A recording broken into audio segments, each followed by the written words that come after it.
This video is part one of the Coil vessel project, and that means that we are not going to be working in clay in this video at all, but it's in preparation before we start coiling. So before this video, it will be ideal if you have done your research and you have chosen a historic image that you would like to replicate, a historic ceramic vessel that you found anywhere on the internet. And I would highly recommend, if you haven't done so already, to start out with the Metropolitan Museum of Art website. Within their website, they have a very extensive ceramic online collection, and you can literally just type in any time period, any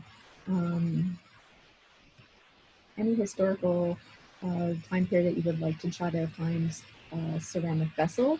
So I typed in Islamic ceramic vessels and hundreds came up, right? So it's very extensive, but this is the image I chose.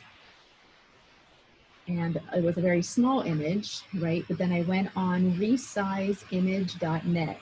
And again, that's resizeimage.net. And that website allows you to put in any image. You can upload an image. And this one, for example, was pretty small. So it came up as 493 wide by 692. And then it has a section where you can just put in for inches of what you're trying to rescale it as.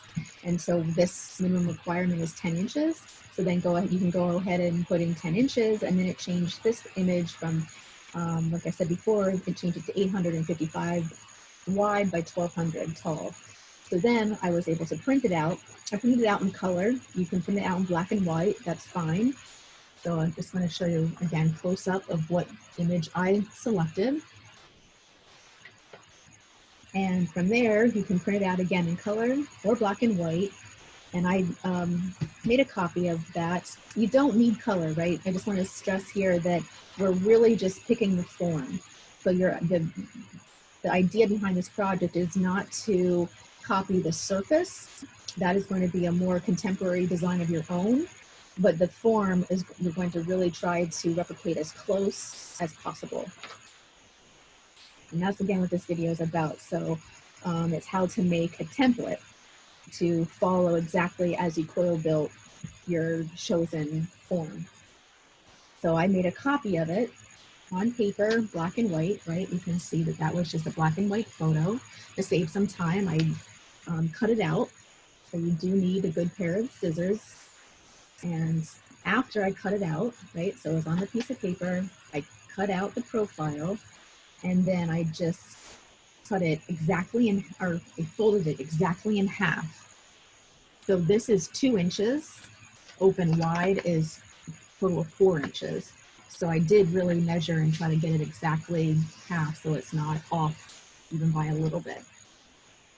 So then you have half the profile, and what we're going to do is we're going to trace this part onto a piece of cardboard, and then you'll have the negative space here so that you can use that template to slide right up against your coil piece, and you'll be able to follow this profile line. It's a really great way of working, especially in the beginning stages of coiling, because it really allows you to be able to follow a template and be exact as possible to know where to put those coils, whether you want to make them, bulge out or collar in. And I know this is probably pretty confusing for you at this point, but bear with me, it will make much more sense. So once you have your piece of cardboard, and again, you want to find a cardboard. We're all getting multiple boxes at this time of our lives, so hopefully that's easy to find. You want it at least 10 inches tall, right? A little bit more would be best, just to have a little bit more at the top to work with. You'll see with handling purposes, that's great. So what I did, you can kind of pretend that, these lines aren't on here, but what I did was I folded my form and I put the flat side right up against here, and then I took a Sharpie. So it would be ideal to have a Sharpie. You can certainly use a pen, or you can use a pencil, but the Sharpies works great because I can really then see it to make a good cut. Let me just make sure that that was up close enough for you to see.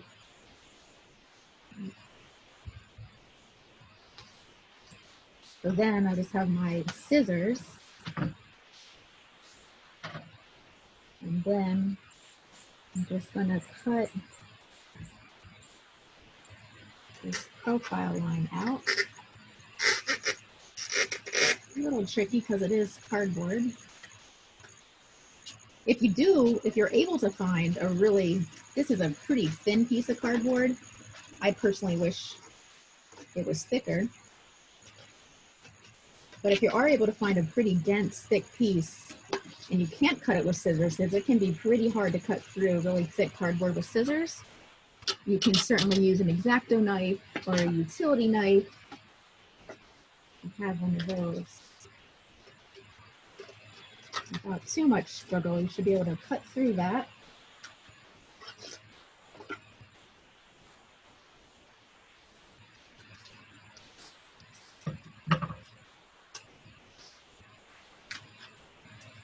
And that should do it. So this is what came out. This is not the part you need, however. You need this part, the big part. So it looks a little awkward now. You're probably wondering what in the world I'm doing, but if you can see, right, you can see this negative space in here is exactly what was once here. So then if you can envision for a moment that we're coiling, we've got some coils, this will be in multiple videos after this, but you can take this piece then and slide it right up against your coil piece and you can follow it exactly, and it's really helpful. And if you have, this piece that I chose is pretty narrow. So if you do have enough space, I mean, I could stop here and just use this as a template on all sides, right? But because I have enough, I then did the reverse image on the other side of it. And it's a very faint line, but there is a pencil line here down straight through the middle. And so what I'm going to do, right, it's just the reverse. I just want to show you that really close up. And then I'm going to cut this side out. And what I'm doing is making two templates, which can be really beneficial as you're working down the road on your coiled vessel. You can not only use one, but you could have two. And I will show you when I'm finished cutting this out. I'll show you what I mean. It'll be more clear. Okay, so I've got two of those. I can set aside. So right, I've got both sides. I'm not making this one in here, but it does lend a nice form as well. But then I'm going to cut that line up the center. Again, that was the pencil line that was measured exactly in the middle, right? I mentioned the bottom part was 4 inches wide. So I cut half of that would be 2. And then I just measured with my ruler. Rulers are nice to have if you have that handy too for this. And I just made sure I was as exact as possible straight up through. So now you have 2, right? But now you can see that that form, the negative space in there, these 2 pieces of cardboard, is equivalent to the form I first showed you, right? So if you have space on your cardboard, if you have extra cardboard, you might want to take the time to make 2 because it is really helpful, as this will make more sense down the road. But as you're coiling, what you're making is this, of course, right? So if you have this piece, envision that piece in clay slowly appearing, you can butt these up to each other and you can follow, you can know right how wide or how narrow you need to get. So that's that for your template. And again, keep in mind, we're not concerning ourselves with the surface technique. You may like a floral pattern. You may be thinking about how you might put a floral pattern on here. You may want to reference something that you experimented with on your cube. There are many, many ideas, but the part of the assignment is really to only replicate the form, and then you can entirely just not pretend, don't even pay attention to what the surface technique, the surface design pattern is on the image that you select, but then that's your own contemporary, right? So you're going to bring in your own interest or your own love of pattern. Somehow you're going to integrate that into the surface of the vessel. never too soon to start thinking about that. But I often students just get really invested in the surface that they see in their documented historical vessel that they found, but that's not part of the assignment, right? It's just you want to find a 300-year-old or older historical ceramic image, and then you want to replicate that as exact as possible. But then that's where the surface technique becomes more of a contemporary design of your own, and the design we're shooting for no older than 200 years. So you can research different other patterns or different ceramic techniques, or pretty much it's open-ended, but it's a more contemporary of your own play on the surface. So keep that in mind. And I think that covers most of how to make the template. The one other thing I want to mention is when you are researching, whether you find it on the Metropolitan Museum of Art website or not, make sure you have the historical information backed up, meaning that you have printed it out, or that you've made notes, or that you bookmark it on your computer.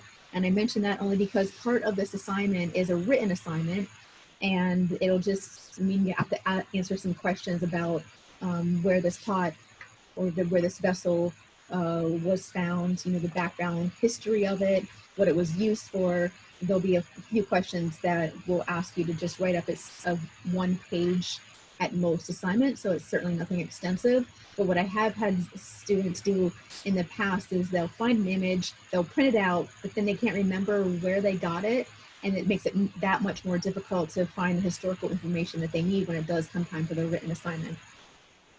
So keep that in mind, and stay tuned for the other parts of the Coil vessel videos to see how that gets done.